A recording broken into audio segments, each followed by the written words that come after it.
Hello guys, this is Aditya Joshi. Welcome back to our channel. मैंने आपको promise किया था, मैं अपनी लिस्ट से जो मैंने आपको पहले चैनल में प्रोवाइड कर दी थी उससे मैं हर दिन 5 टॉपिक पढ़ाऊंगा। फिजिक्स के 5 टॉपिक पढ़ाऊंगा केमिस्ट्री के ऑल्टरनेटिवली। तो आज हम फिजिक्स के 5 टॉपिक पढ़ने वाले हैं। वो है logic gate, photo electric effect, Bohr model में सब कुछ पढ़ेंगे, सारे फॉर्मूलाज भी रिवाइज करेंगे, स्पेक्ट्रल लाइंस जो बोर मॉडल का ही एक पार्ट माना जा सकता है, एंड एलसीआर रेजोनेंस। तो हम सारे फॉर्मूला देखेंगे, थ्योरी देखेंगे, क्वेश्चन प्रैक्टिस भी करने वाले। तो सबसे पहले अबाउट मी, मैं एक एमबीबीएस स्टूडेंट हूँ, अनअकैडमी एजुकेटर हूँ। मैंने नीट 2023 2 महीनों में पढ़ के क्लियर भी किया था। साइकोलॉजी मेजर हूँ एंड क्लास 12 में 94% मेरे थे। अब सबसे पहले स्टार्ट करते हैं लॉजिक गेट से। ना लॉजिक गेट में आपको जानना जरूरी है कि एनालॉग और डिजिटल सिग्नल एग्जिस्ट करते हैं। जो एनालॉग सिग्नल है वो स्मूथ होता है, ठीक है, वो ऐसा साइनोसाइडल वेव में चलता है। और जो डिजिटल सिग्नल होता है वो अप एंड डाउन में ऐसे 0 1 0 1 में चलता रहता है, ठीक है। तो जो डिजिटल सिग्नल होता है उसके दो ही स्टेट होते हैं, हाई और लो। हाई हो गया 1, लो हो गया 0। तो वही मैंने कहा 0 और 1 के बेसिस पे चलता है। Logic gates are integral part of digital electronics, ये बात याद रखनी है। डिजिटल इलेक्ट्रॉनिक्स के हिसाब से काफी इंपॉर्टेंट टॉपिक्स रहते हैं। लॉजिक गेट्स की अगर हम बात करेंगे तो इलेक्ट्रिकल सर्किट्स होते हैं जो लॉजिकल रिलेशंस के बेसिस पे बनाए जाते हैं। और लॉजिकल रिलेशंस मतलब इनपुट और आउटपुट के वोल्टेजेस पे। तो इसको हम डिवाइड कर सकते हैं, नॉट, एंड, और उसके बाद होते हैं यूनिवर्सल गेट्स जैसे नैंड और नॉर। तो देखो, नॉट, एंड, और जो है उनको हम बेसिक गेट्स बोलते हैं। क्या बोलते हैं? Basic gates. तो बेसिक गेट 3 टाइप के, नॉट, एंड और। यूनिवर्सल गेट्स 2 टाइप के, नैंड एंड नॉर। और आगे चलो तो यहां पे आपको पता चलेगा, नॉट गेट से हम शुरुआत करेंगे। नॉट को इन्वर्जन गेट बोलते हैं, मतलब जो इसको मिलता है ना उसका उल्टा कर देता है, ठीक है। जो इसको मिलता है ये उसका उल्टा कर देता है। ट्रुथ टेबल जाननी जरूरी है, उससे पहले यहां डायग्राम देख सकते हो। नॉट को तुम ऐसे ट्राइंगल और उसके आगे एक गोला ऐसे डिटरमाइन करते हो, ठीक है। y बराबर a और उसके ऊपर एक डंडा बना रखा है, इस तरीके से इसका आउटपुट तुम दिखा सकते हो। ट्रुथ टेबल जो होती है वो इनपुट और आउटपुट के बीच में रिलेशन बताती है। नाउ नॉट का जो ट्रुथ टेबल है वो एकदम उल्टा होने वाला है। क्या है? इन्वर्जन गेट है, तो 1 है तो आउटपुट होगा 0, और अगर इनपुट 0 है तो आउटपुट होगा 1। अब 1 मतलब होता है जब सर्किट में से कुछ पास हो सके, और 0 मतलब होता है जब पास ना हो सके, ठीक है। एंड गेट की बात करें तो आउटपुट हाई होगा अगर बोथ इनपुट हाई होंगे। सिंपल चीज याद रखो, एंड मतलब साथ में लेके चलना है। अगर एक चीज होगी दूसरी नहीं होगी तो ये काम नहीं करेगा। दोनों चीजें चाहिए इसको तभी ये काम कर पाएगा, ठीक है। बोथ इनपुट हाई होने चाहिए, बोथ इनपुट 1 होने चाहिए तभी ये काम कर पाएगा, ठीक है। इसको आप सिंपल मल्टीप्लीकेशन की तरह भी याद रख सकते हो। ये इसका डायग्राम है, जैसे 1 इंटू 0 0, 0 इंटू 1 0, 1 इंटू 1 1, और 0 इंटू 0 0। तो ऐसे आप याद रख सकते हो इसको। यहाँ पे एक और चीज याद रखो, एंड गेट को आप सीरीज सर्किट की तरह भी मान सकते हो। अगर यहाँ 2 गेट्स हैं या फिर यहाँ 2 स्विचेस हैं, एक स्विच अगर बंद कर दिया तो वहां से सर्किट पास हो जाएगा, लेकिन दूसरा अगर खुला हुआ है तो नहीं हो सकता ना पास। दोनों बंद करने पड़ेंगे तभी यहां से करंट फ्लो कर पाएगा। तो इसका मतलब दोनों स्विचेस को अगर 1 लाओगे तभी यहां कुछ आ पाएगा। और आगे चलो, और गेट की बात करते हैं। तो आउटपुट अगर हाई होगा जब इनपुट में से कोई भी आइदर 1 हाई होगा। इसका मतलब और गेट में क्या होता है, और नाम से समझ आना चाहिए, एक भी चीज हो तो वो सेटल होने को तैयार है। 1 0 हो तो भी हो जाएगा, 0 1 हो तो भी हो जाएगा, बस 0 0 हो तभी नहीं हो पाएगा, ठीक है। इसने कहा चलो अगर मुझे दोनों जगह से इनपुट मिल रहा है तब भी मैं काम कर लूंगा, मुझे एक जगह से मिल रहा है दूसरे से नहीं मिल रहा तब भी मैं करने को तैयार हूं, ठीक है, तब भी मैं करने को तैयार हूं। लेकिन अगर मुझे दोनों से ही नहीं मिल रहा तब तो मैं नहीं कर सकता ना। तो और गेट इस बेसिस पे चलता है। और का डायग्राम तुम देख सकते हो, और यहाँ पे तुम्हें याद रखनी है, और गेट बेसिकली पैरेलल की तरह चलता है, ठीक है। पैरेलल कनेक्शन की तरह चल सकता है। अगर एक भी बंद है दूसरा खुला है तो भी यह सर्किट काम कर जाएगा, बल्ब ग्लो करने लग जाएगा, ठीक है। रूल्स ऑफ बुलियन अलजेब्रा और डी मॉर्गन्स थ्योरम की बात करते हैं। डी मॉर्गन्स थ्योरम नीट के हिसाब से उतना इंपॉर्टेंट नहीं है, लेकिन रूल्स ऑफ बुलियन अलजेब्रा तुम्हें याद कर लेने चाहिए, हो सकता है नीट में पूछ लें, ठीक है। स्टेटमेंट बेस्ड क्वेश्चंस में पूछ लेते हैं कभी कभार। अब a + 0 बराबर a होता है। अब a की वैल्यू तुम कुछ भी रख सकते हो, 1 2 3 4 कुछ भी रख सकते हो, लेकिन हम 1 और 0 मान के चलते हैं क्योंकि हम डिजिटल एल्गोरिथम्स लेके चल रहे हैं। तो 1 + 0 1 होता है, 1 + 1 1 होगा। यहाँ पे याद रखना a + a बराबर a होगा। 2a मत कर देना, या a² जैसी कुछ चीज मत कर देना, ठीक है। a.a भी a होगा। a.a और ऊपर डंडा अगर बना हुआ है तो वो हो जाएगा 0, एंड a और डबल डंडा जो बना है वो बराबर a ही होता है। ये बात याद रखनी है तुम्हें। डी मॉर्गन्स थ्योरम की बात करें तो ये दो इक्वेशंस तुम्हें पता होनी चाहिए, ठीक है। ए डॉट बी और ऊपर अगर लाइन बनी हुई है तो बराबर ए ऊपर लाइन प्लस बी ऊपर लाइन, इसे कहते हैं बूलियन एक्सप्रेशन। दूसरी जगह ए प्लस बी पूरे ऊपर लाइन बनी हुई है तो बराबर ए ऊपर लाइन डॉट बी ऊपर लाइन। इसको कैसे याद रख सकते हो, यहाँ पे था डॉट, ठीक है, ए डॉट बी था ऊपर लाइन थी तो यहाँ पे आ गया प्लस, यहाँ पे था प्लस तो यहाँ आ गया डॉट, ऐसे तुम याद रख सकते हो, ठीक है, उल्टा हो जाता है। नैंड गेट की बात करते हैं। नैंड बेसिकली एंड नॉट का मिक्सचर होता है। नैंड क्या होता है, एंड नॉट का मिक्सचर होता है। यहाँ पे एक डायग्राम तुम्हें दिख रहा है, इस डायग्राम को याद रखना, यही इसका स्ट्रक्चर है। ए वाई बराबर ए डॉट बी और ऊपर डंडा, ये इसका आउटकम होगा, ठीक है। अब यहाँ पे तुम्हें ट्रुथ टेबल भी दिख रही है, 1 0 होगा तो 1 हो जाएगा, 0 1 होगा तो भी 1 हो जाएगा, 1 1 होगा तो 0 हो जाएगा, 0 0 होगा तो 1 हो जाएगा। ये कंप्लीटली उल्टा हो गया। ये चीजें दो याद रखनी है, ये दो चीजें याद रखनी है।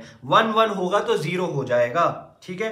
नैंड गेट में 1 1 होगा तो 0 हो जाएगा, 0 0 होगा तो 1 हो जाएगा। बाकी सारा जो है वो और की तरह चलता है, ठीक है, क्योंकि 1 है, अगर सिंगल भी इनपुट आ रहा है तो भी वो काम कर देगा। अब नॉट, एंड और अब नैंड गेट जो यूनिवर्सल गेट है, इनको 3 तरीके से हम डिपिक्ट कर सकते हैं। मतलब इन्होंने बेसिकली क्या किया, इनको ऐसे अरेंज कर दिया कि इनका आउटकम या तो नॉट की तरह काम करेगा या एंड की तरह काम करेगा या और की तरह काम करेगा। नॉट का बेसिकली तुम्हें पता है, जो भी आना था उसका उल्टा हो जाना है, ठीक है। एंड की बात करें तो एंड में क्या होता है, दोनों इनपुट आएंगे, दोनों इनपुट हाई होंगे, 1 होंगे तब ये काम करेगा, और में कोई एक भी काम करेगा तब ये काम कर जाएगा। यहाँ पे क्या है, और से बहुत क्वेश्चन पूछा जाता है। ये वाला जो गेट है और ये जो इसका फॉर्मूला है, ये बहुत इंपॉर्टेंट है। यहां से PYQs आए हुए हैं, तो 1 मिनट रुक के इसको जरा ढंग से देखो। ये वाला डायग्राम याद कर लो, ठीक है। अगर तुम्हें कहीं भी ऐसा स्ट्रक्चर दिख जाता है लॉजिक गेट्स में तो याद रखना ये और की तरह काम करेगा। कैसे करेगा, और की तरह काम करेगा। और आते हैं नॉर गेट में, आ जाते हैं। नॉर और एंड नॉट की तरह काम करता है, ठीक है। ये इसका स्ट्रक्चर है। यहाँ ट्रुथ टेबल की बात करें तो ट्रुथ टेबल इसकी भी वैसी ही है, ठीक है। अब यहाँ पे एक चीज याद रखना, यहाँ पे ऊपर के दो जो थे वो और की तरह काम कर रहे थे, एक भी था हो जा रहा था। यहाँ पे ऊपर के जो दो हैं वो एंड की तरह काम कर रहे हैं। दोनों चाहिए तभी आएगा, नहीं तो एक में नहीं आ रहा, समझे। और नीचे की चीज जो है वो कंप्लीटली उल्टी हो गई है, 1 1 0 0 0 1, जो कि यहाँ पे भी था, ठीक है। यहाँ पे अगेन इनको ऐसे डिपिक्ट करके बनाया जा सकता है।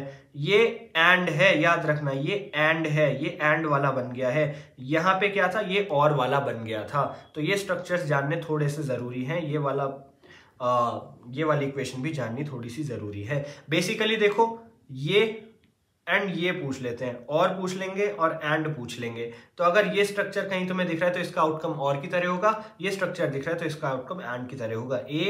तो ये बात याद रखो, ठीक है।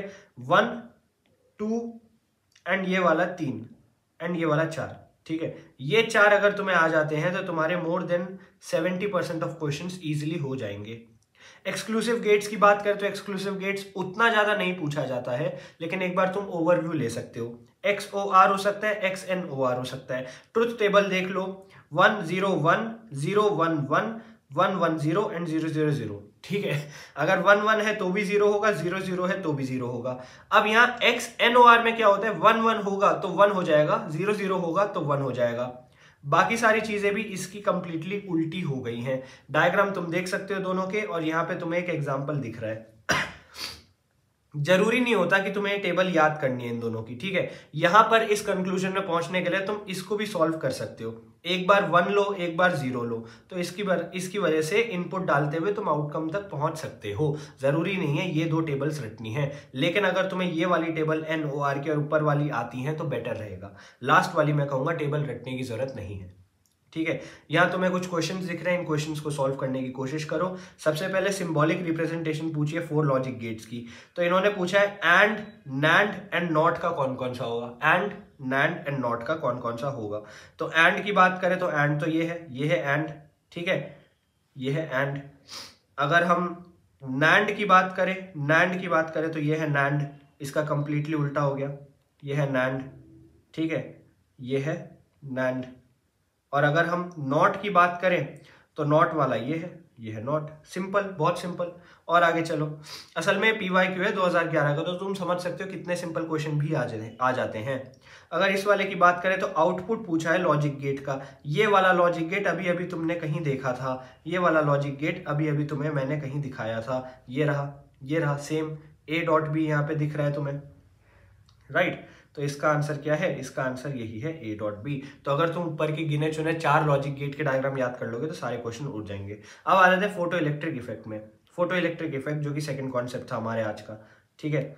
यहाँ पे तुम्हें याद रखना है, एक मेटल सरफेस होती है, इंसिडेंट रे वहां पे आती है, फोटॉन्स उसके ऊपर गिरते हैं, एक स्पेसिफिक एनर्जी से गिरते हैं। मेटल प्लेट जो होती है उसका एक फाई होता है, फाई मतलब वर्क फंक्शन। अगर वर्क फंक्शन से ज्यादा एनर्जी वाली फोटॉन्स गिरे तो उसके बाद यहाँ से इलेक्ट्रॉन्स निकल जाएंगे या फिर यहाँ से कुछ भी एनर्जी निकल जाएगी। अगर नहीं होगा तो नहीं निकलेगा, ठीक है। मेटल प्लेट है, याद रखना।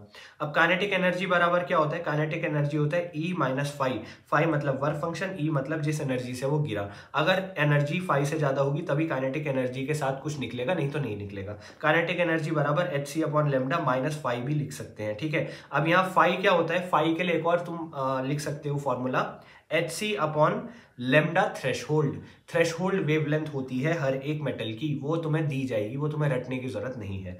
तो इसको एक और तरीके से लिखा जा सकता है, एनर्जी बराबर 1240 अपॉन लेमडा। 1240 अपॉन लेमडा कब? जब नैनोमीटर में दिया हो और ये इलेक्ट्रॉन वोल्ट्स में निकलेगा। नैनोमीटर में दिया और इलेक्ट्रॉन वोल्ट्स में निकलेगा। स्टॉपिंग पोटेंशियल की बात करें तो स्टॉपिंग पोटेंशियल में अगेन इसका उल्टा कुछ हो रहा है। यहाँ पे क्या हो रहा है? यहाँ पे फिर से कुछ गिर रहा है, फोटॉन्स गिर रहे हैं। यहाँ पे अगर h न्यू बराबर 5 होगा, 5 अगेन वर्क फंक्शन है, अगर h न्यू बराबर 5 होगा तो यहाँ पे काम कर जाएगा। डिस्चार्ज ट्यूब में चलता है, ठीक है। अब V नॉट होता है स्टॉपिंग पोटेंशियल, V नॉट होता है स्टॉपिंग पोटेंशियल, तो EV नॉट होता है K मैक्स। ये तुमसे पूछा जाता है, काइनेटिक एनर्जी मैक्स कैसे निकालोगे, K मैक्स कैसे निकालोगे? तो EV नॉट बराबर होता है K मैक्स। सिमिलरली ऊपर वाले फॉर्मूलों में पुट कर दिया, इसी वाले फॉर्मूले में पुट कर दिया, तो यहाँ से क्या आ गया? काइनेटिक एनर्जी बराबर E माइनस फाइव। ये फॉर्मूला हमें पता था, तो काइनेटिक एनर्जी की जगह लिख दिया EV नॉट। EV नॉट बराबर E माइनस फाइव, E बराबर हो गया 5 प्लस EV नॉट। ये वाले फॉर्मूले पे क्वेश्चंस आ जाते हैं, न्यूमेरिकल्स आ जाते हैं। That's it. बहुत छोटा सा टॉपिक है, बहुत ईजी टॉपिक है, बहुत स्कोरिंग टॉपिक है। क्वेश्चंस देख लेते हैं। यहाँ पे वर्क फंक्शन दे रखा है, वर्क फंक्शन दे रखा है एल्यूमिनियम का और 3-4 और का, ठीक है। ये सारे इनके वर्क फंक्शन दे रखे हैं, इलेक्ट्रॉन वोल्ट्स में है। अब इन्होंने बोला है थ्रेशोल्ड फ्रीक्वेंसी किसकी कितनी होगी, अरेंज करो। तो पहले पता होना चाहिए वर्क फंक्शन बराबर फाई बराबर होता है h न्यू नॉट, फाई बराबर होता है h न्यू नॉट, या फिर hc अपॉन लेमडा नॉट या लेमडा थ्रेशहोल्ड भी बोल सकते हो, ठीक है। तो h न्यू नॉट या फिर h जितना भी थ्रेशहोल्ड इसकी फ्रीक्वेंसी होगी। इसका मतलब फाई डायरेक्टली प्रोपोर्शनल है म्यू नॉट के, ठीक है। तो इसके बेसिस में तुम निकाल सकते हो, फाई डायरेक्टली प्रोपोर्शनल है म्यू नॉट के, और इसके बेसिस में तुम यहाँ निकाल सकते हो। तुम्हारा होमवर्क है बताना इसका आंसर क्या होगा। नेक्स्ट क्वेश्चंस में आते हैं। तो लाइट दे रखी है इतने वेवलेंथ की, जो कि सोडियम लैम्प से एमिट हो रही है और एक फोटो सेल पे जाके गिर रही है। एमिशन ऑफ इलेक्ट्रॉन्स हो रहा है जिसका स्टॉपिंग पोटेंशियल है इतना। फिर दोबारा दूसरी वेवलेंथ की लाइट गिरी और उसका स्टॉपिंग पोटेंशियल है इतना। सिंपल है, दोनों को उस एक फॉर्मूले में डाल दोगे। कौन से फॉर्मूले में? इस फॉर्मूले में डाल दोगे और तुम्हारा आंसर आ जाएगा, ठीक है। दोनों को कंपेयर करके h अपॉन ई आराम से तुम निकाल सकते हो। अब आ जाते हैं बोर और स्पेक्ट्रल लाइंस में। बोर और स्पेक्ट्रल लाइंस में आ जाते हैं, जो कि हमारा थर्ड और फोर्थ टॉपिक था आज का। तो बोर पोस्टुलेट क्या है? सिंगल इलेक्ट्रॉन सिस्टम के लिए काम करते हैं, हाइड्रोजन लाइक एटम के लिए काम करते हैं, सिंगल इलेक्ट्रॉन सिस्टम के लिए। तो सबसे पहले तुम्हें पता होना चाहिए, जब एक इलेक्ट्रॉन रिवॉल्व करता है किसी चीज के अराउंड, एक प्रोटॉन के अराउंड, तो ZE मान लेते हैं यहाँ पे। आर एन मतलब इतने रेडियस पे वो चलेगा, VN मतलब इतनी वेलोसिटी से वो इलेक्ट्रॉन रिवॉल्व अराउंड कर रहा है। अब यहाँ पे तुम्हें याद रखना है सेंट्रीपिटल फोर्स जो है उसको इन्होंने इक्वेट कर दिया है इलेक्ट्रोस्टैटिक फोर्स से। उसके बाद ये चीज आ गई तुम्हारी। अब सेकंड चीज क्या है? Bohr's quantization. Bohr's quantization, quantized होते हैं NH अपॉन 2π, यहाँ पे सिंपल चीज है, ये याद रखनी है। एंड थर्ड जो है वो है release of energy. Release of energy कब हो सकता है? जब हायर एनर्जी स्टेट से लोअर एनर्जी स्टेट में हो जाएगा, तो लेमडा कुछ निकलेगा, वेवलेंथ कुछ निकलेगी, तो hc अपॉन लेमडा कैसे निकाल सकते हैं? En2 माइनस En1 बराबर hc अपॉन लेमडा। बहुत सिंपल फॉर्मूला है, यहाँ से क्वेश्चन उठ जाते हैं। सेकेंड चीज देख लेते हैं, बोर इलेक्ट्रॉन सिस्टम जो सिंगल इलेक्ट्रॉन सिस्टम पे वर्क करता है, हाइड्रोजन लाइक एटम पे वर्क करता है, उसमें रेडियस पूछ लेते हैं, वेलोसिटी बहुत बार पूछ लेते हैं, ठीक है। रेडियस का फॉर्मूला फॉर nth ऑर्बिट क्या है, n² अपॉन, ये पूरा फॉर्मूला है रेडियस का। अब ये फॉर्मूला तुम हो सकता है पूरा याद ना रख पाओ, तो याद रखना रेडियस इनवर्सली प्रोपोर्शनल होता है मास के, रेडियस इनवर्सली प्रोपोर्शनल होता है मास के, एंड रेडियस डायरेक्टली प्रोपोर्शनल होता है n² के, ठीक है। अब अगर वेलोसिटी की बात करें तो वेलोसिटी इनवर्सली प्रोपोर्शनल होता है n के, याद रखना वेलोसिटी में n नीचे है और सिंगल है, velocity inversely proportional n, radius directly proportional to n², ये बहुत इंपॉर्टेंट चीज है। अब रेडियस निकालने के लिए 0.53 कर सकते हो सिंपल, रेडियस बराबर 0.53 n² अपॉन z एमस्ट्रॉन्ग में आ जाएगा, ठीक है। वेलोसिटी की बात करें तो 2.18 into 10⁶ z upon n metre पर सेकेंड में आ जाएगा, ठीक है। वेलोसिटी निकालने के लिए ये एक सिंपल ट्रिक है, 2.18 इंटू 10⁶। अगर इसकी इन तीन चीजों की बात करें, ठीक है, इन तीन चीजों का भी फॉर्मूला तुम्हें सिंपली यहाँ दे रखा है, ठीक है। अब रिलेशंस में ज्यादा फोकस करना है तुम लोगों को, फॉर्मूले तो तुम रट लोगे लेकिन एक से दूसरी चीज कैसे निकालनी है वो भी तुम्हें आनी चाहिए। सिंपल यार, ये टाइम जो दे रखा है, टाइम पीरियड निकालने के लिए तो 2π/ω आराम से आ सकता है, ओमेगा बराबर Vn/Rn आराम से निकाल सकते हो, इसमें कोई रॉकेट साइंस नहीं है, ठीक है। z²/n³ याद रखना, n³/z², ये उल्टा है, देखो ये उल्टा है इसलिए यहाँ पे उल्टा हो गया। बहुत सिंपल चीज़ है, इसमें कुछ भी रटने वाला नहीं है। ये चीज़ मैंने लिखी भी नहीं थी, ऑनेस्टली स्पीकिंग ये चीज़ मैंने लर्न नहीं करी थी, ये चीज़ ऑन द स्पॉट तुम निकाल सकते हो, तो यहाँ पे बस लिख दिया गया है, लेकिन इसका कोई एज सच रटने वाला सिग्निफिकेंस नहीं है। अगर एनर्जी की बात करें तो kinetic energy and potential energy का जो टोटल सम होता है वो टोटल एनर्जी माना जा सकता है, तो kz²/2rn के हिसाब से निकाला जा सकता है, जिसको सॉल्व करके आएगा -13.6 z²/n², और ये इलेक्ट्रॉन वोल्ट्स में होगा, -13.6 z²/n² और ये इलेक्ट्रॉन वोल्ट्स में होगा। और आगे चलते हैं, एनर्जी लेवल की बात करते हैं। हाइड्रोजन टाइप एटम में 1 इलेक्ट्रॉन सिस्टम जो अभी तक हम देखते आ रहे हैं, तो -13.6 z²/n² इलेक्ट्रॉन वोल्ट, ये तुम्हें अभी मैंने बता दिया, ठीक है। अब यहाँ पे क्या है, अलग अलग लेवल्स में कितना रहता है, ये चीज तुम अगर टॉप के 3-4 याद कर लोगे तो काफी सिंपल हो जाएगा तुम्हारे लिए। अगर तुम याद नहीं करोगे तो तुम्हें हर बार निकालना पड़ेगा, ठीक है। -13.6 z², -3.4 z², -1.5 z² और -0.85 z² और -0.54 z²। अगर तुम्हें याद कर सकते हो तो कर लो, नहीं तो तुम्हें निकालना पड़ सकता है। नंबर ऑफ स्पेक्ट्रल लाइंस में आ जाते हैं, तो possible number of photon energies emitted due to excitation of electron, ठीक है। नंबर ऑफ फोटोन एनर्जीज जो है उसको डिनोट करती हैं ये। n2 से n1 आओगे स्टेट में तो इसको ऐसे निकाला जा सकता है, सिंपल चीज है, n(n-1/2), n(n-1/2) सिंपल निकाला जा सकता है, ठीक है। अब ये सीरीज होती है Lyman, Balmer, passion, bracket, पीफन, Humphrey, आगे भी होती है लेकिन वो तुम्हें नहीं पूछी जाएगी, ठीक है। लाइमन की बात करते हैं तो यहाँ पे तुम्हें लिख के दे दिया गया है कितना होता है, वेवलेंथ कितनी होती है, लेकिन ये याद करने की जरूरत एज सच नहीं है। बस ये याद रखना कि बाल्मर जो है विजिबल रीजन में आता है, बाल्मर जो है वो विजिबल रीजन में आता है, ये बात बस तुम याद रखना। लाइमन में 2 से 1 जाओ या अल्फा या फिर इन्फिनिटी से 1 जाओ, कहीं से भी जा सकते हो। अगर वेवलेंथ सबसे कम है, अगर तुमसे पूछा मिनिमम वेवलेंथ पूछा तो तुम याद रखना इन्फिनिटी से आया है उस पॉइंट तक। अगर तुमसे पूछा मैक्सिमम वेवलेंथ, अगर मैक्सिमम लेमडा पूछा तो उसके जस्ट अपोजिट वाले से वहां तक आया है। फॉर एग्जांपल अगर हम लाइमन की बात करें, लाइमन में 1 पे आके रुकना है, तो अगर इन्फिनिटी से 1 पे आके रुका है तो हम बोलेंगे बहुत छोटी वेवलेंथ है, मिनिमम पॉसिबल वेवलेंथ। और अगर 2 से जाके 1 पे रुका है तो हम बोलेंगे मैक्सिमम वेवलेंथ, सबसे बड़ी वेवलेंथ। सिंपल चीज है। अब यहाँ पे आ जाते हैं LCR रेजोनेंस पे, ये लास्ट टॉपिक रहेगा आज का। LCR रेजोनेंस में वोल्टेज बराबर होता है E बराबर होता है E0 sin ωt, ये सब चीजें तुम्हें आनी चाहिए। एक सिंपल फॉर्मूला जो तुम्हें याद रखना है वो होता है इम्पीडेंस का फॉर्मूला याद रखना है। इम्पीडेंस मतलब जितनी भी रेजिस्टेंस एक सर्किट प्रोवाइड करेगा जो LCR सर्किट होगा, तो इसको निकालने के लिए हो जाता है _R² + XL - XC का होल स्क्वायर। XL और XC कैपेसिटेंस का होता है और इंडक्टर का होता है रिस्पेक्टिवली, ठीक है। अब यहाँ पे आ जाओ, VC और VL जो होते हैं वो एक लाइन पे होते हैं लेकिन अपोजिट डायरेक्शन में होते हैं, ये एक इंपॉर्टेंट चीज है, ठीक है। इंपीडेंस अगर तुम्हें निकालने आ गई तो तुम मैक्सिमम करंट I भी निकाल सकते हो। I कैसे निकालोगे, EM अपॉन Z, तो EM अपॉन Z तुमने अभी अभी निकाल दिया, इस फॉर्मूले से आ जाएगा। tan थीटा बराबर XL minus XC upon R, ये फॉर्मूला बहुत इंपॉर्टेंट है, इससे क्वेश्चन बनते हैं। tan फाई बराबर XL minus XC upon R, ये चीज याद रखना, फाई होता है फेज डिफरेंस, फाई होता है फेज डिफरेंस, ठीक है। फाई क्या है, फेज डिफरेंस होता है। अगर XL XC से ज्यादा बड़ा होता है तो फाई पॉजिटिव होता है और सर्किट कैपेसिटिव होता है, ठीक है। XL ज्यादा बड़ा होगा XC से तो फाई नेगेटिव होगा, सर्किट इंडक्टिव होगा। अब अगर कैपेसिटिव है तो क्या आगे लीड करेगा, अगर इंडक्टिव है तो क्या पीछे लीड करेगा, ये सब तो लैग करेगा, तुम्हें पता होना चाहिए। कैपेसिटिव सर्किट होगा तो करंट जो है वो लीड करेगा, इंडक्टिव होगा तो करंट जो है वो लैग करता है, ठीक है। अगर कैपेसिटिव सर्किट होता है तो करंट आगे रहता है, अगर इंडक्टिव होता है तो वोल्टेज आगे रहता है, या फिर करंट लैग करता है, ऐसे तुम बोल सकते हो। अब एक बात याद रखना, ये चीज मैंने फालतू की यहाँ एक्स्ट्रा लिख दी है, मैं अपने नोट्स में कुछ भी कहीं भी लिख रहा था। अंडर के और 1/p का अगर तुम्हें ग्राफ कहीं दिया जाए, मतलब काइनेटिक एनर्जी एंड मोमेंटम का ग्राफ दिया जाए तो रेक्टेंगुलर हाइपरबोला होता है, ये चीज टॉपिक से रिलेटेड नहीं है, बस मैंने लिख दी है। और अंडर के एंड p का हो तो लीनियर होता है, ठीक है, ये चीज छोड़ो। अब यहाँ तुम्हें दो ग्राफ दिख रहे हैं, इन ग्राफ को ढंग से देख लो एक बार। क्वालिटी फैक्टर याद रखना 1/r under root L upon C होता है। क्वालिटी फैक्टर बराबर होता है 1/r under root L upon C। ये फॉर्मूले 3-4 फॉर्मूले हैं जिनसे सारे क्वेश्चन तुम्हारे बन जाएंगे, ठीक है। 1/r under root L upon C होता है क्वालिटी फैक्टर, ठीक है। और आगे चलो, अब रेजोनेंस क्या होता है, रेजोनेंस एक इंटरेस्टिंग कैरेक्टरिस्टिक होती है।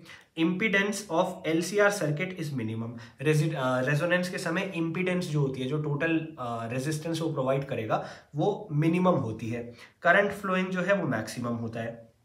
ये कब होगा, जब XL बराबर XC होगा। XL बराबर XC हो गया तो E अपॉन R सिंपल हो जाएगा, ठीक है। अगर रेजोनेंट फ्रीक्वेंसी की बात करें तो रेजोनेंट फ्रीक्वेंसी निकालने का सिंपल फॉर्मूला जो होता है वो ये होता है 1/2π under root LC, 1/2π under root LC, इससे निकल जाता है, ठीक है। Resonance does not occur in RL और RC सर्किट, RL और RC सर्किट में नहीं होता है, LCR तीनों होने चाहिए तभी ये हो सकता है, ठीक है।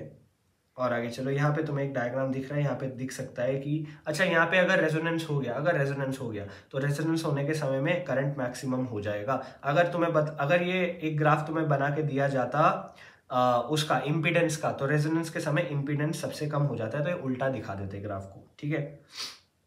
शार्पनेस की बात करें तो omega naught L upon R से निकल सकता है। शार्पनेस का फॉर्मूला होता है omega L upon R, omega naught upon 2 delta omega से भी निकल सकता है। क्वालिटी फैक्टर भी इसे कहते हैं, 1/r under root L upon C भी इसका दूसरा फॉर्मूला होता है, जो मैंने ऊपर तुम्हें बता दिया था, ठीक है। और आगे चलो, इसमें एज सच और कोई फॉर्मूला नहीं है जो तुम्हें याद रखना है। क्वालिटी फैक्टर मैंने तुम्हें बता दिया। Ratio of voltage developed across inductance और capacitance at resonance to voltage applied, ठीक है। इसको क्वालिटी फैक्टर, क्यू फैक्टर कह सकते हैं, 1/r under root L upon C होता है। पावर की बात करें तो I बराबर XL minus XC upon R, ये मैं ऊपर तुम्हें दिखा चुका था। tan फाई बराबर XL minus XC upon R, tan phi बराबर XL minus XC upon R, ये भी एक फॉर्मूला होता है, याद रखना।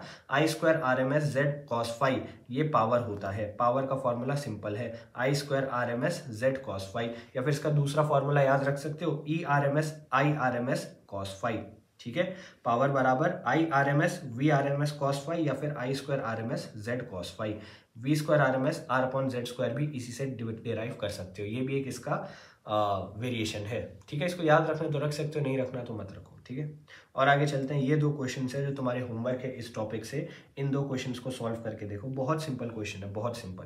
अब 200 वोल्ट का AC सोर्स है, वो LCR सर्किट में आ गया, XL दे रखा है, XC दे रखा है, R भी दे रखा है, भाई पोटेंशियल ड्रॉप निकालना है। XL दे रखा है, XC R सब कुछ दे रखा है, वोल्टेज भी इन्होंने सोर्स की दे रखी है, तो सिंपल तुम पोटेंशियल ड्रॉप निकाल सकते हो। दूसरे क्वेश्चन की बात करें तो LCR सर्किट दे रखा है, R की वैल्यू दी है, L की वैल्यू दी है, C की वैल्यू दी है, ठीक है। वेरिएबल फ्रीक्वेंसी अच्छा इतना भी दे रखा है, 200 वोल्ट की AC सप्लाई भी दे रखी है तुम्हें। Frequency of circuit equals natural frequency of circuit, average power transfer to the circuit in one complete cycle is, average power कितनी होगी जब फ्रीक्वेंसी ऑफ सर्किट मैच कर देगी नेचुरल फ्रीक्वेंसी ऑफ सर्किट से। अब इसका क्या मतलब है तुम समझ जाओ। और आगे चलते हैं, LCR सर्किट की बात करें तो फेज एंगल पूछ लिया सप्लाई वोल्टेज एंड करंट के बीच में, ये इतनी देर से मैं तुम्हें बताते आ रहा हूँ। tan फाई बराबर XL minus XC upon R, ये तो तुम्हें याद ही हो जाना चाहिए अब तक। LCR सर्किट में प्रीडोमिनेंटली कैपेसिटिव कब होगा, जब कैपेसिटिव कब होगा, अब ये आंसर मैं तुम्हें नहीं बता रहा हूँ, ये तुम खुद से सॉल्व करके देखना। इसके साथ आज का ये पूरा टॉपिक खत्म हो गया, हमने 5 टॉपिक डिस्कस कर लिए, ठीक है। इसकी नोट्स मेरे टेलीग्राम पे तुम्हें मिल जाएंगे, डोंट वरी अबाउट इट। अब मिलते हैं शाम को जब हम बायो का चैप्टर डायसेक्ट करेंगे। Thank you.